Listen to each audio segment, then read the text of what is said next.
let's start at the beginning here.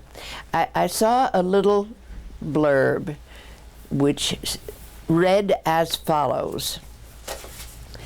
The Thanks Be to Grandmother Winifred Foundation, located in Wainscott, New York, was offering grants of $500 to $5,000 to women 55 years and over,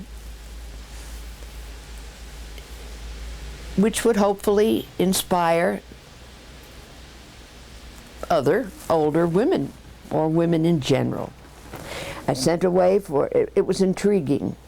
I saw it in the Lesbian Connection.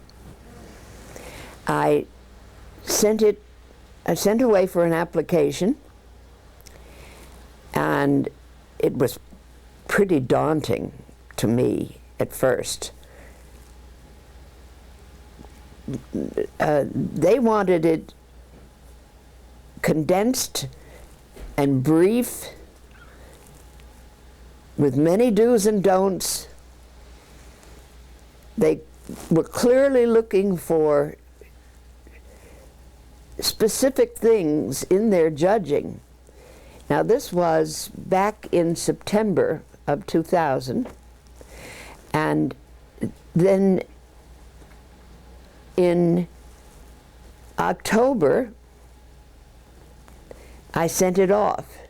And you know, I spoke a few moments ago about the Crone Council, where I was in August. And then I had sent it in at that point, and I was holding my breath, waiting for an answer. And within a week after I got home, there it was in the mailbox. Congratulations, you are one of 19 women to become a grantee from the foundation.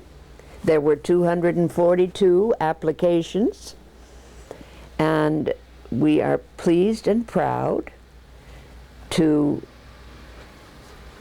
send you the following amount to create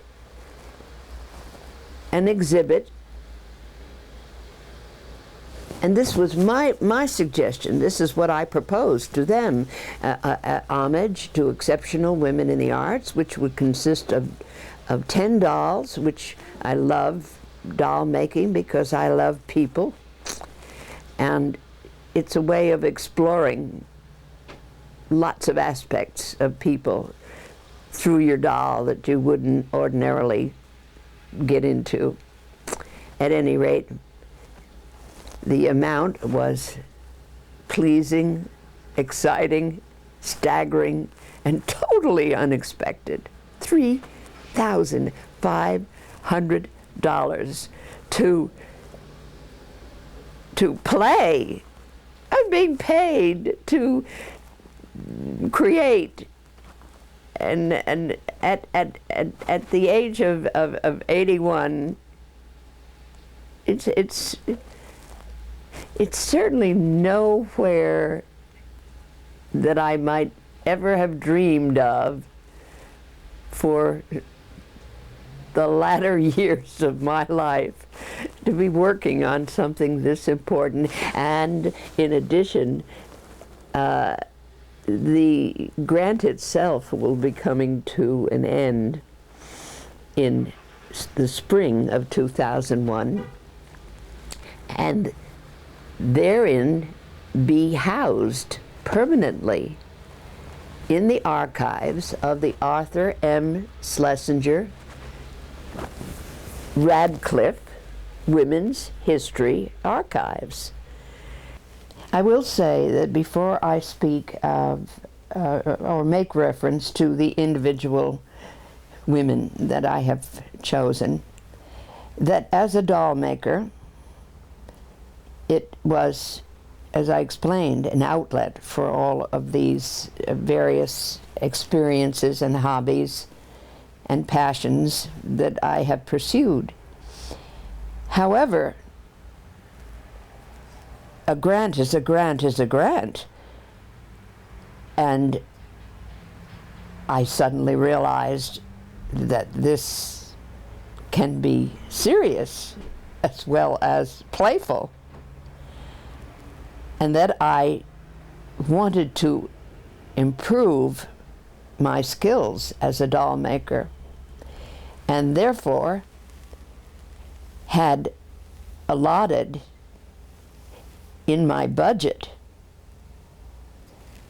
funds for in-depth lessons from a professional and renowned doll maker, Jane Darren by name.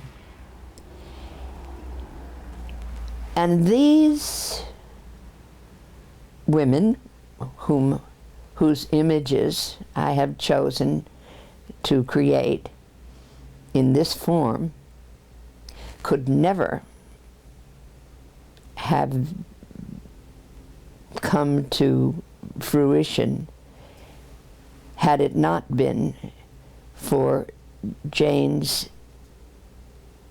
patience, kindness, and technical skills that as a mentor she shared with me. My granddaughter got caught in the bug of grandmother's madness and started gathering, not only photographing, a skill that she pursues with excellence, but in gathering bits and pieces that Grandma could certainly use in her project. And by golly, she came up with this wonderful two-sided chair, and it sparked a sense of adventure and the absurd when I placed two of my dolls in a little visit together. In light colors, you see Beatrice Wood, who lived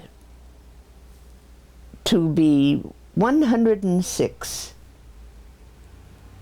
wonderful years, and to the very end of her days was creating her pots and her small figures and the wonderful ceramic pieces that have been exhibited and shown and purchased around the world. I met Beatrice when she was celebrating her 101st birthday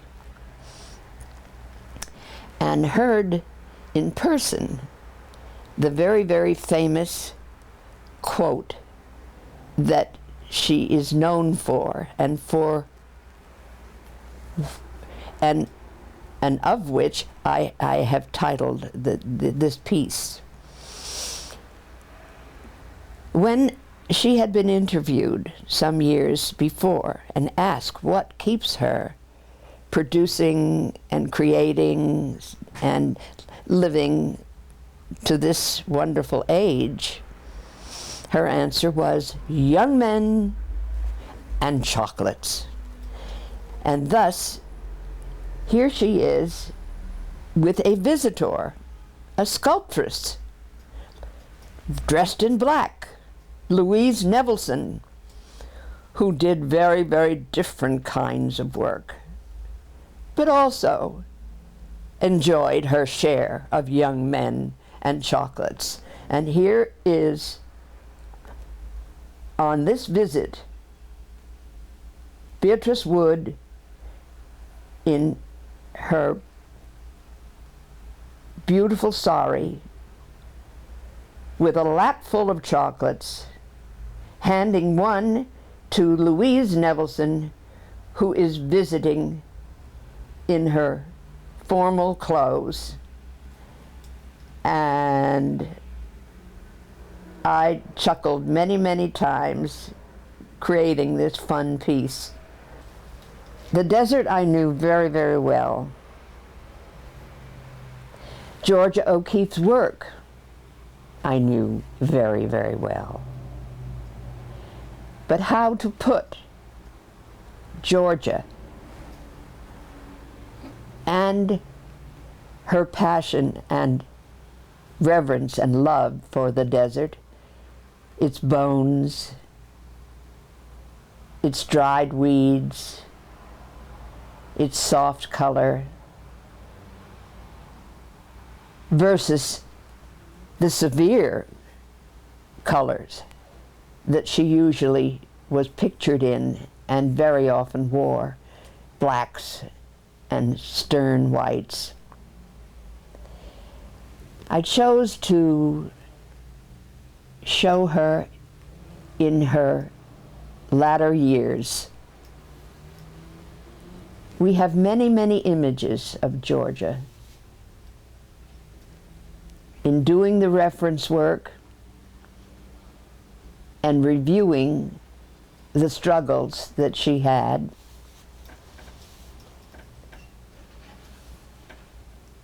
and the innovation, despite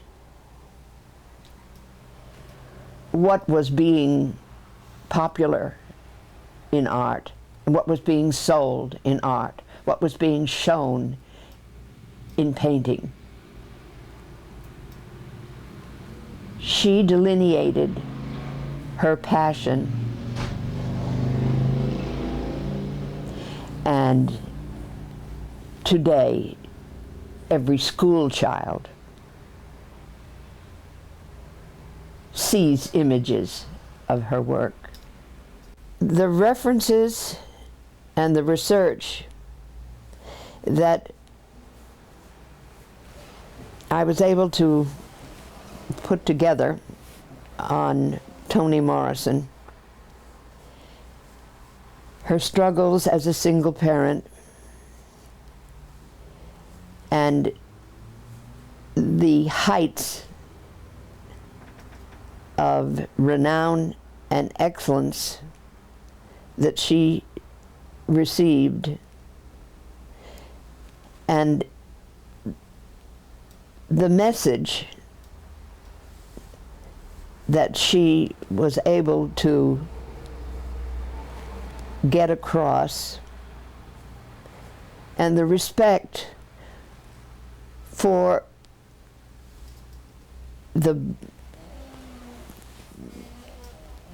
black reference and culture and African American understanding of spiritual values came out most eloquently in a fascinating novel called Tar Baby. The story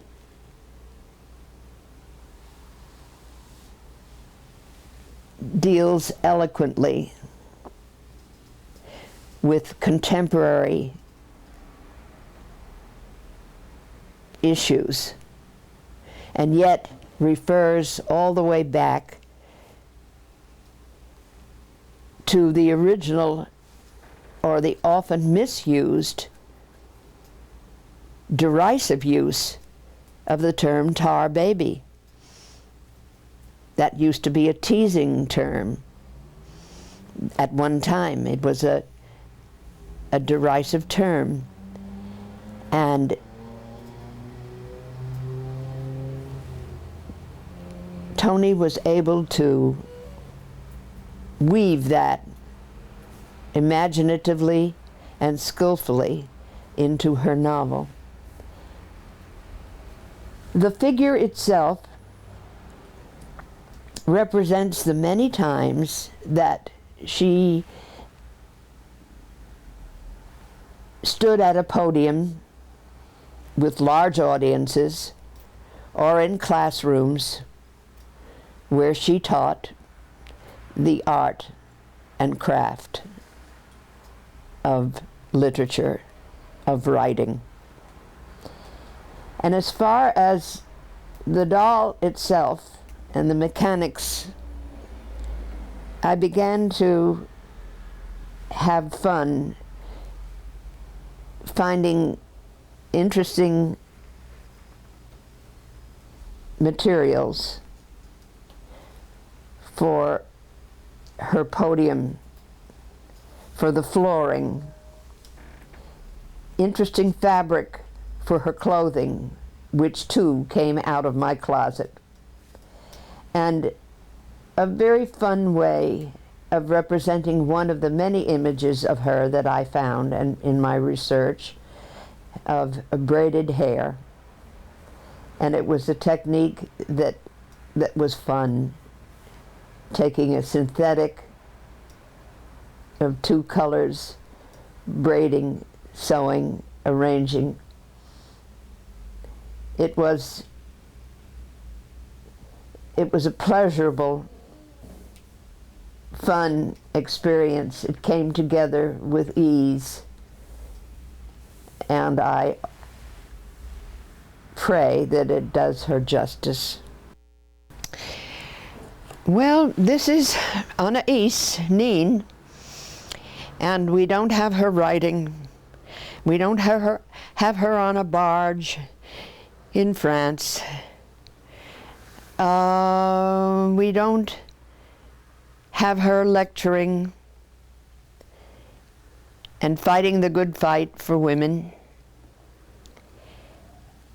We do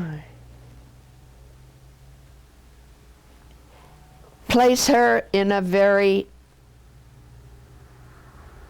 unguarded, free and fanciful moment, dancing on the sands at the beach at Puerto Vallarta, and her friend Rupert Pole photographing Anais dancing. Anais was trained early on as a dancer and enjoyed the freedom,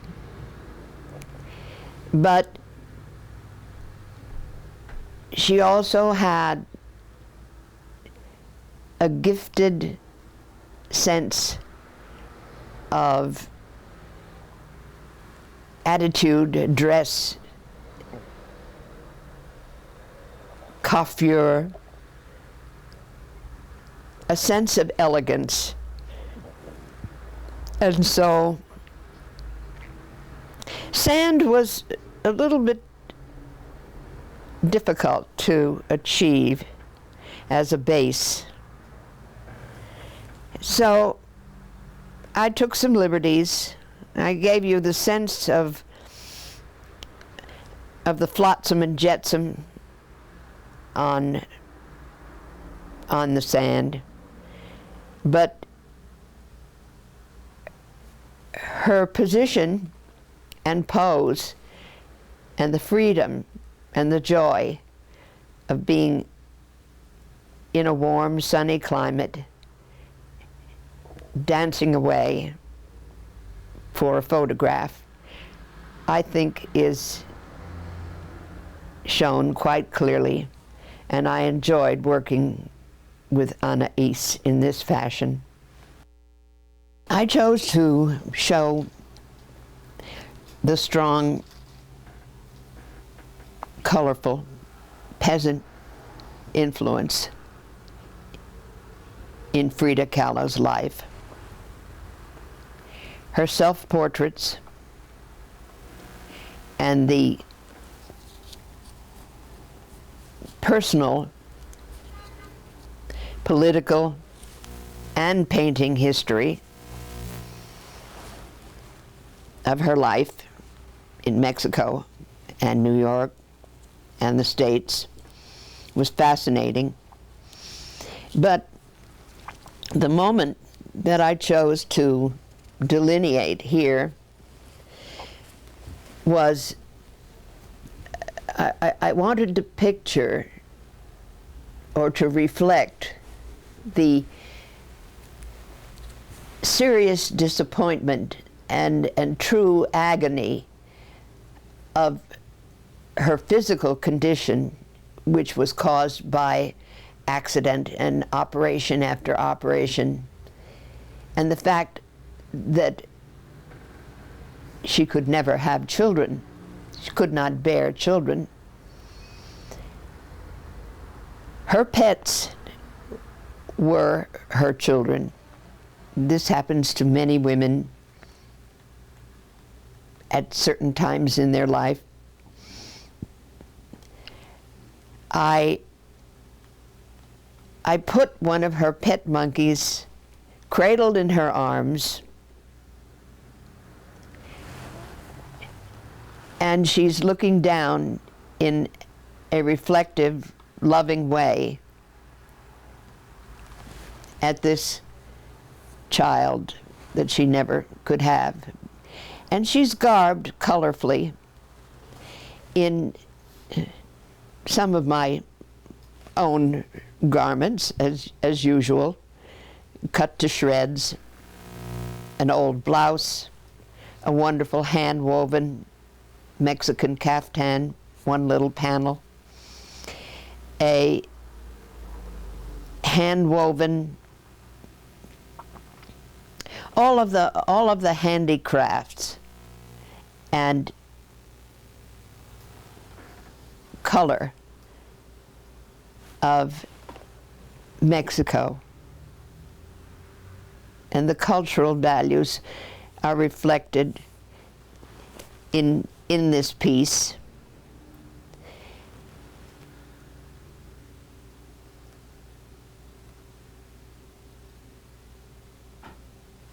Frida Kahlo's many self-portraits and photographs managed to show her decked out richly, handsomely, gloriously. So I've added a ring for every finger, and a bracelet, and a necklace, and some earrings, and a woven braided hairdo, and she's seated richly in one fashion, reverently in another, cradling her pet as one would a child. And a rose is a rose is a rose, and the fact that she was playing in the garden with her dogs. The blouse is right, the line of the skirt is right. I saw one picture, one reference, where she was wearing a hat, but most often Gertrude Stein appears much older and much heavier. And early on, I was having problems with the creation of hair as